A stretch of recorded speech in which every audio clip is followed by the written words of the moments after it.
paz do Senhor Jesus a todos. Passando aqui para a gente poder dar início aí ao décimo capítulo desse testemunho acerca daquilo que Deus ele fez na minha vida. Para você que não me conhece, de repente está chegando nesse vídeo aí hoje pela primeira vez, meu nome é Jennifer Cavalcante, carioca da Gema, vivi mais de 30 anos da minha vida no Rio de Janeiro, porém sou casada hoje com Alisson Lima e por causa desse casamento, aprova Deus me trazer para o estado de Goiás. Hoje sou moradora de Goiás, mãe de 4 filhos, Davi e David, que já são de maior, continuam morando no Rio de Janeiro. Davi já me deu uma netinha, Eloá Sofia.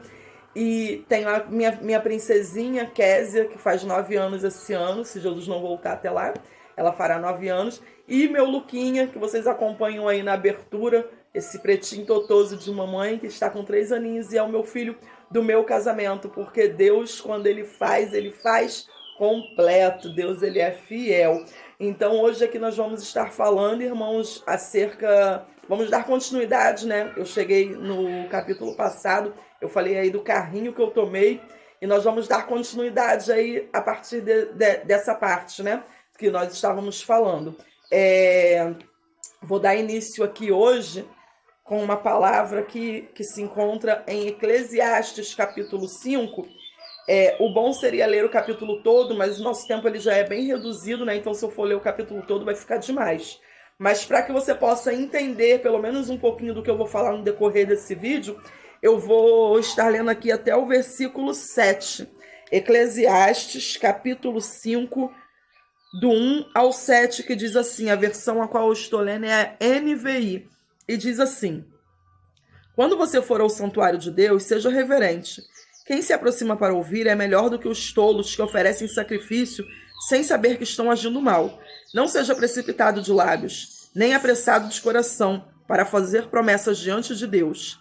Deus está nos céus e você na terra, por isso fale pouco. Das muitas ocupações brotam sonhos, do muito falar nasce a prosa vã do tolo. Quando você fizer um voto, cumpra-o sem demora, pois os tolos desagradam a Deus. Cumpra o seu voto. É melhor não fazer voto do que fazer e não cumprir. Não permita que a sua boca o faça pecar. E não diga ao mensageiro de Deus: o meu voto foi um engano.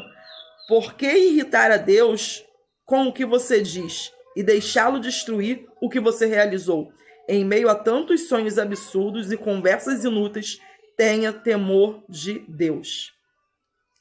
No decorrer do vídeo aí, eu vou estar explicando melhor o porquê a leitura dessa palavra aqui hoje. E no vídeo passado, né, eu estive falando aí acerca de como Deus ele continuou desvendando os meus olhos, a minha visão ali para o mundo espiritual. E eu já quero te dizer aqui uma coisa, não se engane. O nosso adversário, o inimigo das nossas almas, eu não estou falando de seres humanos, eu estou falando de um ser invisível, porém real também. Ele não é bonzinho, não. Não pense assim, porque quando eu não me encontrava na igreja, eu achava que assim, se eu não mexer com as coisas de Deus, ele me deixa quieta. Se eu não me envolver, ele me deixa quieta. Eu tinha muito medo de orar, porque eu sabia que quando a gente se aproximava de Deus, o inimigo ele vinha com muita fúria contra a nossa vida. Porém, isso era mais um dos enganos de Satanás na minha vida. Porque independente de você estar próximo de Deus ou não, a intenção do maligno é te destruir. E por que a intenção dele é te destruir? Ele foi criado num plano perfeito. Ele foi criado no céu. E ali, aonde tudo era perfeito, ele se corrompeu e conseguiu corromper 1/3 dos anjos que estavam ali com ele. Ele conseguiu corromper 1/3 parte daqueles anjos que estavam ali com ele. E por isso ele foi expulso de lá e para ele foi preparado um lugar chamado inferno. Porém, eu e você, nós fomos criados depois dele, à imagem e semelhança de Deus. E mesmo com Eva e Adão tendo pecado, Deus ele nunca desistiu de nós, ele sempre procurou uma maneira para poder nos reconciliar com ele e para nos dar a salvação. E isso daí só se foi cumprir quando Jesus ele veio, se entregou naquela cruz, morreu por nós e nos deu a oportunidade, essa bênção de ter a vida eterna. Então, por isso, a fúria do inimigo, ela é na minha vida que estou na igreja, ela é na tua também, que não se encontra, que não quer saber. Por quê? Para que o inimigo ele consiga atingir a Deus, ele toca em nós. É a mesma coisa eu como mãe. Pode fazer o que quiser comigo, mas se encostar no meu filho, dói. Se encostar no meu filho, fere. Se encostar no meu filho, às vezes até tira da graça. Assim como você pai, assim como você mãe. E o nosso Deus, como o nosso pai, o nosso adversário só consegue atingir a Deus, porque o nosso Deus é inatingível, mas ele consegue mexer com Deus quando ele toca em nós. Então que você possa, em nome de Jesus, saber que quanto mais próximo você fica de Deus, embora o inimigo ele te ataque, ele não consegue êxito nos ataques dele, porque o que habita no esconderijo do Altíssimo, a sombra do Onipotente descansará. Praga alguma chegará à tua tenda. Pode cair 1000 à direita, 10.000 à esquerda. Nós não seremos atingidos, porque nós estamos no abrigo do Altíssimo. Vamos lá, entrar logo aqui na continuidade, porque o tempo é pouco e eu quero contar hoje aqui, em nome de Jesus, eu vou conseguir chegar aí no início da minha conversão, pelo menos. Vamos lá. Eu falei no capítulo passado acerca do carrinho, né, que eu tomei. Acho que todo mundo já sabe o que é carrinho, né? Carrinho era a transferência que a gente levava inesperada, assim, porque a gente estava aprontando alguma coisa. E ali, depois do que aconteceu ali no Nelson Gria, o problema com as guardas, o telefone apreendido, ali eu tomei um carrinho de volta para o Bangu 7. Imagina agora a recepção que Jennifer Cavalcante teve no Bangu 7. Porque, assim, na realidade, nem as agentes penitenciários já não me suportavam, os diretores, então, pior ainda. E eu tinha chegado ali no lugar que todo mundo queria chegar, que era o Talavera Bruce, porque o Talavera Bruce é uma penitenciária, ali a qual você tinha mais liberdade, e eu agora vou voltar para o Bangu 7. Só que o que acontece quando eu volto para o Bangu 7? Primeira coisa que acontece é a recepção que eu tenho, né? Vocês imaginam a recepção de alguém que saiu dali dando problema e vai e volta porque deu problema onde foi também. Então ali, quando eu voltei, a recepção foi das melhores, você já pode imaginar, né? Só que algo ali chamou a atenção porque tinha a diretora do Bangu 7, tinha a subdiretora. A subdiretora ali do Bangu 7, ela era, assim, ela tinha uma linguagem mais popular com as presas e as presas gostavam muito dela pelo fato dela falar a nossa língua, né? Ela falava bem ali a nossa língua. Eu me recordo que essa subdiretora, ela me chamou quando eu cheguei, logo quando eu cheguei, ela me chamou em particular, ela falou assim para mim, Jennifer, porque o currículo já vem, né, irmãos? Quando eu cheguei ali de volta, eles já sabiam o motivo pelo qual eu estava voltando. E ali ela me chamou, ela falou assim para mim, Jennifer, você precisa parar com isso. Você precisa parar de fazer as coisas com os funcionários, com os agentes penitenciários, achando que todos eles são bonzinhos, porque não são. Tem, assim como vocês são da pá virada, tem agente penitenciário aqui que também é da pá virada. Então vai chegar uma hora que você vai fazer alguma coisa com algum deles, que eles vão te pegar lá do lado de fora. Eles podem fazer alguma coisa não só com você, como com a sua família também. Então você precisa parar com isso. Porém, irmãos, o que acontece? Todas as vezes que você se dispõe a ajudar alguém, o inimigo ele sempre vai armar para te afastar daquela pessoa ali. Eu preciso que você atenta bem para isso daqui. Todas as vezes que Deus ele vai colocar um conselheiro que é da parte de Deus para você, o teu adversário, ele vai tentar fazer com que você se afaste desse conselheiro, com que esse conselheiro ele venha ficar longe de você, porque ele está vendo, o adversário está vendo que esse conselheiro atrapalha os planos do inimigo na tua vida através dos conselhos que ele te dá. Se não me falha a memória, em Provérbios vai dizer que na multidão de conselhos não falta sabedoria. Então, quando você tem um conselheiro que te aconselha, segundo a palavra de Deus, conforme o Senhor orienta, o teu adversário ele vai fazer de tudo para tirar essa pessoa que te aconselha de perto de você. E embora essa subdiretora ela não fosse evangélica, era uma pessoa ali que ela tinha minha credibilidade pelo fato dela não ser uma pessoa ruim, dela não tratar a gente ali mal, dela sempre falar com a gente, ter uma visão assim clara, dar umas visões pra gente assim, de realmente coisas possíveis. E como o adversário ele sempre faz isso, ele fez também acontecer conosco. Porém, antes disso, o que aconteceu? Aí voltei lá pro Bangu 7, logo na minha chegada ela falou isso pra mim, e pra surpresa, quem eu reencontro lá? A menina o qual eu tinha me envolvido. ela estava no complexo da Frei Caneca, porém o complexo da Frei Caneca ele foi demolido nesse período, foi a época, foi bem antecedente à demolição ali do complexo da Frei Caneca, e ali ela, como ela já tinha sentença, ela foi transferida para o Bangu 7, as meninas que não tinham sentença inauguraram ali o Bangu 8. Eu não cheguei a passar pelo Bangu 8, porque o Bangu 8 ele era para algumas presas específicas, né? E eu não me enquadrava ali para estar no Bangu 8. E ali eu reencontrei aquela menina. E quando eu reencontrei ela, nós nos reaproximamos de novo e voltamos a ficar juntas, porque eu não tinha me envolvido com ninguém, ela também não tinha se envolvido com ninguém. E ali, quando nós nos reencontramos, nós passamos a ficar juntas novamente. E Jennifer, como era rebelde naquela época, o que aconteceu? Mais uma vez, Jennifer vai parar dentro da tranca. Mais uma vez, eu vou para o castigo do Nelson Hungria. E eu não vou me recordar o motivo que eu estava no castigo. Eu só me recordo, eu não sei se você vai lembrar, que eu falei para vocês lá na primeira vez lá que eu aprontei lá, que eu me encontrava dentro de um cômodo, que era um cômodo de 2 pessoas, só que eu me encontrava com uma menina que ela também era homossexual, que ela se vestia todinha como homem. E ali, quem vai estar no castigo junto comigo? Essa menina, novamente, ela vai estar ali junto comigo dentro desse castigo.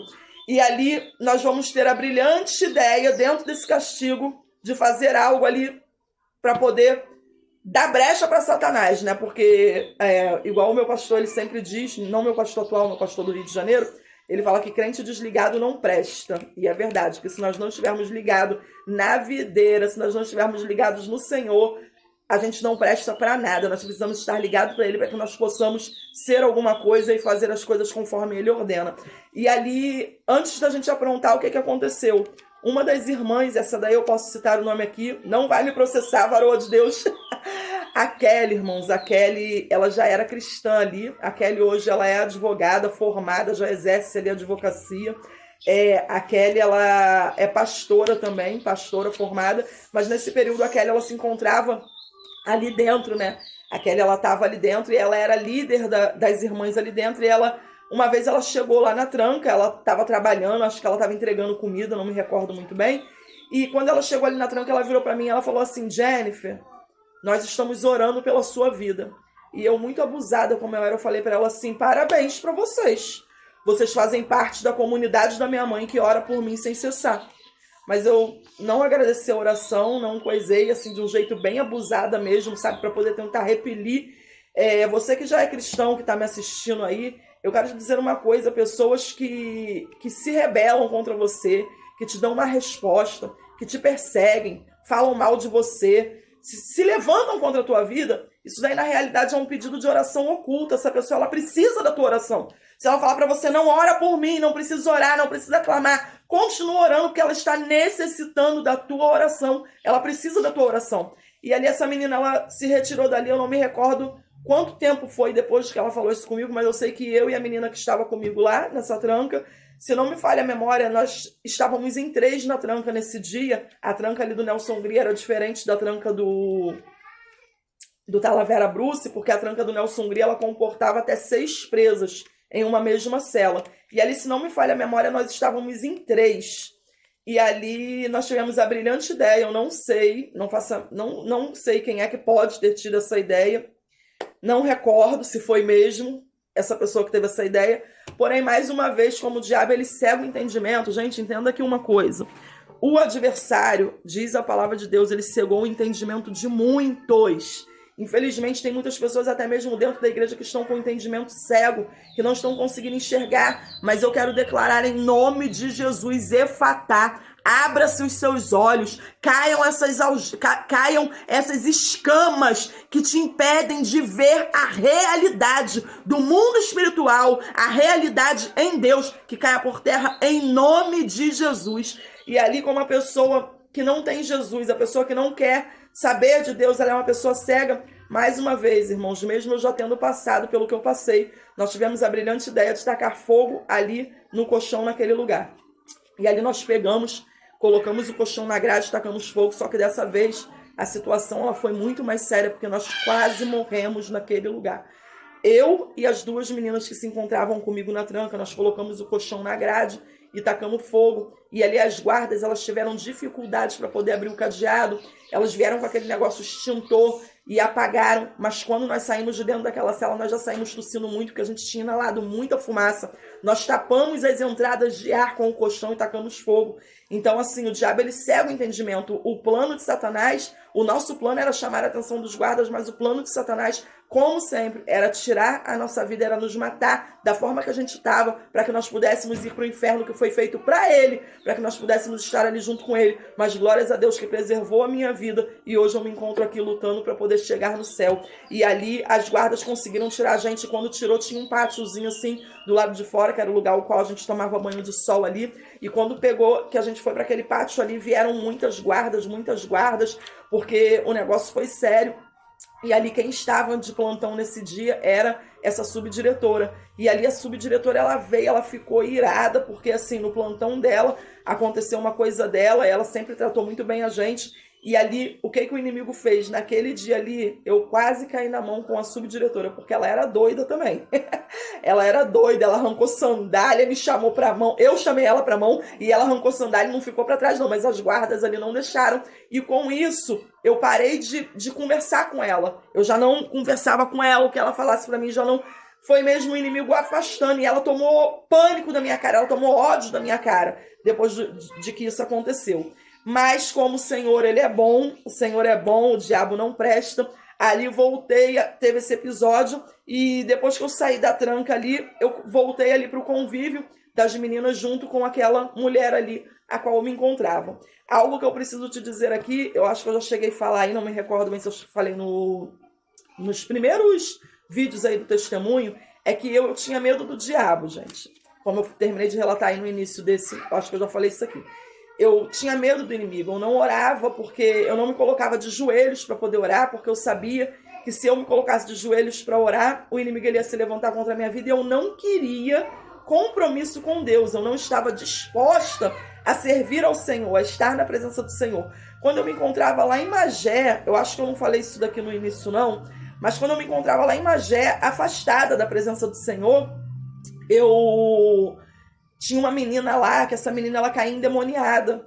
E quando aquela menina lá, o demônio entrava dentro dela, muitas internas saíam correndo. E só quem tinha coragem de chegar até aquela interna ali era eu. Eu e uma outra interna que se encontrava comigo, eu não sei como que ela se encontra. Ela era moradora de Magé mesmo, estava ali dentro do cárcere. E a mãe dela era missionária, o pai dela pastor, e ela se encontrava ali, ela também afastada da presença do Senhor. Quando aquela menina ali manifestava, somente nós duas tínhamos a coragem de segurar ela, porque ela queria agredir as outras meninas, ela queria tentar tirar a vida das outras meninas com o diabo dentro do corpo dela. E somente nós duas conseguíamos segurar ela e imobilizar ela. Tinha que ser duas, porque se não fosse nós duas, a gente não conseguia. E quando a gente segurava ela ali, nós nos encontrávamos em Magé, o presídio ele era de 4 andares, a galeria das irmãs era a A, era a primeira, e a nossa galeria era a D, era a última, então a gente precisava segurar aquela menina ali, gritava até que chamassem uma irmã, alguém cristã, para poder vir expulsar o demônio daquela menina. E ali, quando eu passava por esse período, que eu me encontrava ali, eu sabia, eu chorava, porque eu sabia que se eu me colocasse na presença do Senhor, se eu voltasse para Jesus, eu poderia ajudar aquela menina, eu poderia ser um instrumento de Deus para libertar aquela menina, ela não passar por aquilo dali.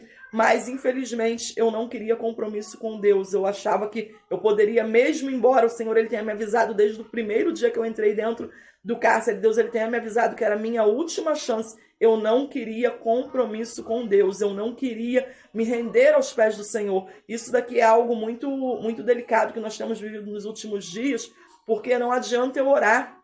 Eu oro muito pela vida dos meus meninos. O David aí, que eu creio que eu vou contar aqui, eu pulei aí a parte do David, que é meu filho, que hoje ele está com 22 anos. Eu pulei essa parte aí porque eu creio que eu darei um grande testemunho aqui ainda acerca do que Deus ele vai completar na vida do David. E ali não adianta eu ficar orando pela vida do David se ele não quiser tomar uma posição. Eu não posso ser a atitude de mudança. Eu oro porque ele é meu filho, herança que Deus me deu. Eu clamo, eu creio, eu jejuo, eu faço propósito. Mas para que haja libertação, somente a própria pessoa, ela pode tomar essa atitude, somente a própria pessoa ela pode dar esse passo. Jesus não é o adversário ele espera uma brecha e ele entra, ele invade. O nosso Senhor, ele está à porta, ele bate, ele espera você abrir a chave do teu coração para que ele possa entrar, fazer morada, ceiar contigo. E acredite, é a melhor coisa que você pode fazer da tua vida. E ali eu voltei para essa menina e eu não orava, mas assim, eu não ajoelhava para orar, mas eu sabia que eu me encontrava no erro. Então todas as vezes que eu dormia ali abraçada com aquela menina, eu sempre estava na minha mente chorando, eu sempre estava na minha mente clamando: Senhor, eu sei que o Senhor tem uma obra na minha vida, porque as pessoas sempre falam isso para mim. Eu sei que o Senhor tem um chamado, se o Senhor verdadeiramente tem esse chamado na minha vida, então muda a minha história, muda a minha vida, me tira disso daqui. E ali o que vai acontecer, irmãos? Um dia eu pego ali o telefone para poder ligar para casa, né? O telefone de dentro do presídio. Eu peguei ali para poder ligar e eu queria falar com a minha mãe, só que nesse dia eu não consegui falar com a minha mãe, eu consegui falar com a minha irmã. E a minha irmã me deu 2 notícias, irmãos, que foram impactantes e fundamentais para que eu pudesse, de fato, abrir a porta do meu coração para Jesus. A primeira notícia que minha irmã vai me dar é que o meu filho, o Davi, havia sofrido um acidente. O Davi, eu contei para vocês aí, um dos primeiros testemunhos. O Davi foi meu filho que eu busquei no Senhor, porque eu não consegui engravidar. E eu busquei, eu clamei. Só que o que eu fiz?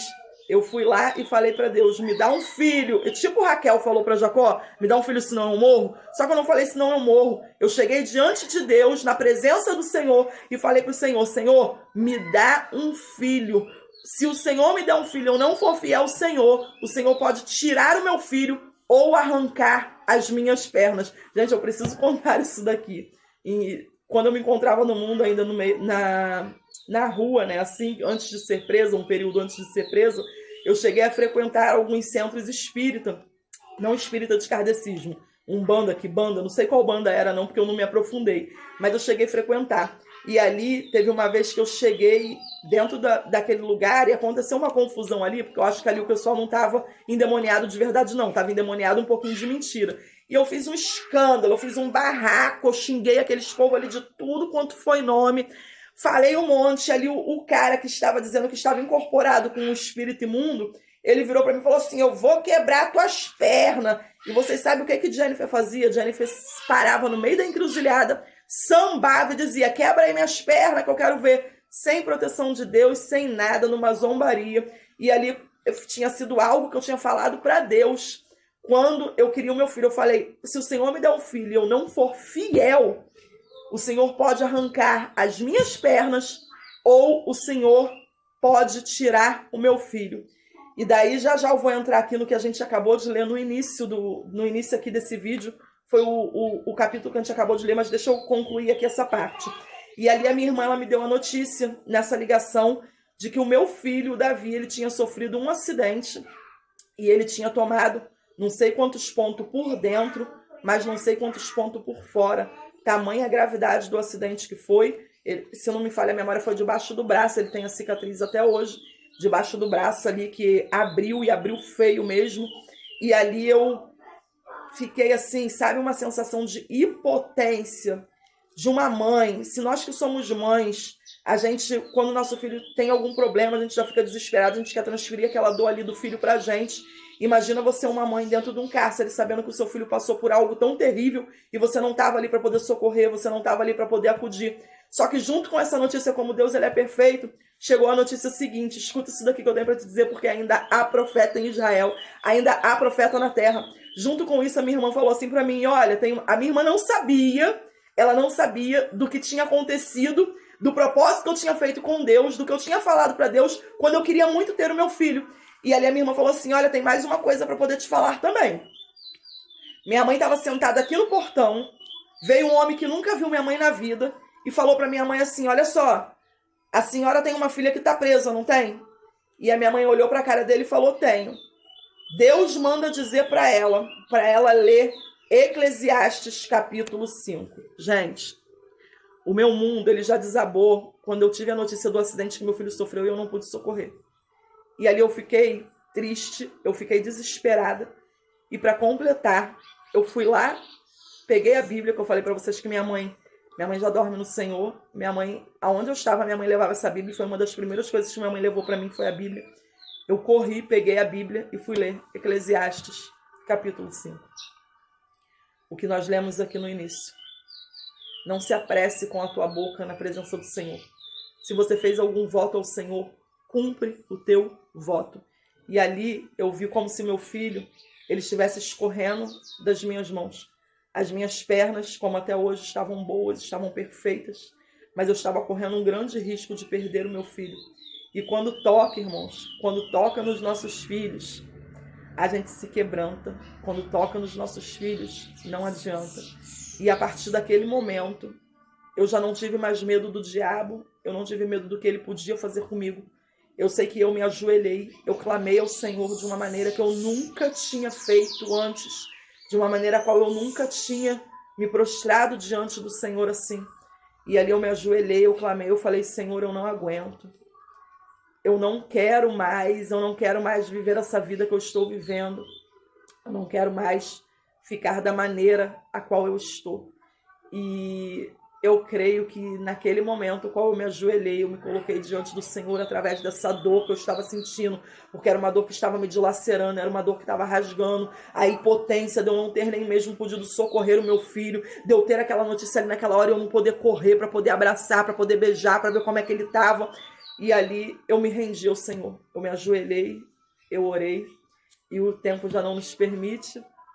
Esse foi o início da minha conversão, de quando Deus ele começou a fazer a obra. Capítulo que vem eu vou estar aí te contando como o Senhor ele concluiu essa obra. E no decorrer dos vídeos aí eu vou estar dando continuidade. Tudo que eu passei ainda, porque não foi fácil, ainda passei bastante coisa para poder sair de dentro daquele lugar. Foram 2 anos na rebeldia, depois de mais 2 anos na presença do Senhor, sendo moldada, sendo provada ali dentro daquele lugar, para depois eu sair. E hoje vamos orar, né, como de costume. Eu me emociono porque a época da nossa conversão, gente, assim, quando eu lembro tudo que eu passei para poder estar na presença do Senhor, e hoje em dia a gente vê as pessoas aí abandonando Jesus por qualquer coisa. Então nós vamos orar hoje aqui. Hoje eu vou orar aí, como eu falei no início do vídeo.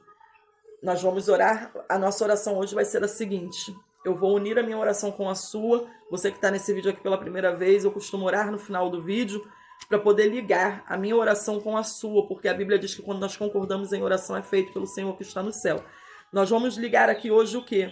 O Senhor, ele vai afastar de você todos aqueles que são influência maligna. O Senhor, ele vai tirar do teu caminho, não se espante, porque, como diz um dizerzinho aí que está rodando muito nas redes sociais, Deus, ele ouve conversas que você não imagina. Deus, ele vai afastar de você pessoas que não contribuem para o teu crescimento, para o teu chamado, para o teu ministério, para a tua mudança de vida e para a tua conversão. Deus, ele vai começar a afastar, ele vai tirar e ele vai trazer para perto de você pessoas que sejam boas conselheiras, pessoas que queiram ver o teu bem, pessoas que estejam na presença do Senhor e que contribuam para a tua evolução, para o teu crescimento e principalmente para a tua salvação. Oremos em nome de Jesus.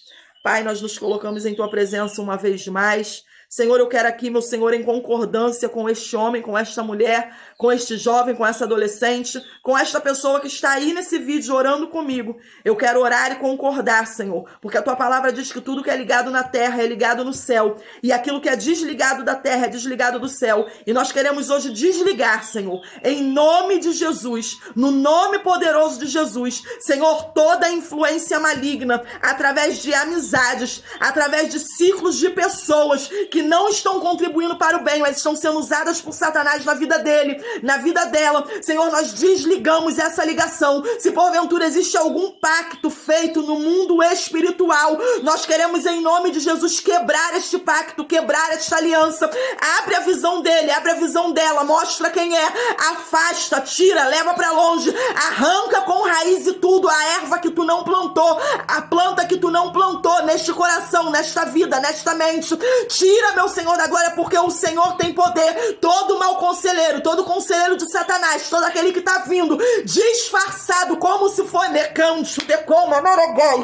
disfarçado como se fosse bom, para poder tentar levar esta alma para o inferno, nós te repreendemos, Satanás, em nome de Jesus. Sai dessa casa, sai dessa vida, sai em nome de Jesus. E você esteja na escola, você esteja no local de trabalho, você esteja no meio da vizinhança, você esteja entre a família ou entre a parentela, nós te ordenamos, bata em retirada, em nome de Jesus. Pai, nós queremos aqui te pedir, traga para perto aquele que vai ser instrumento do Senhor nessa vida, aquele que vai ajudar para proveito do teu evangelho e para a salvação dessa alma. Traga para perto, começa a mostrar a ele, começa a mostrar a ela, dá visão, dá discernimento, dá estrutura para esse que vai ser usado por ti como rede, para trazer de volta esse que se afastou, para fazer vir para o teu caminho esse que nunca te conheceu, e para que o Senhor, ó Deus, possa ser mão de ajuda para esse que se encontra na tua presença, mas está quase largando tudo, está quase desviando, não está aguentando a luta e a provação que está passando.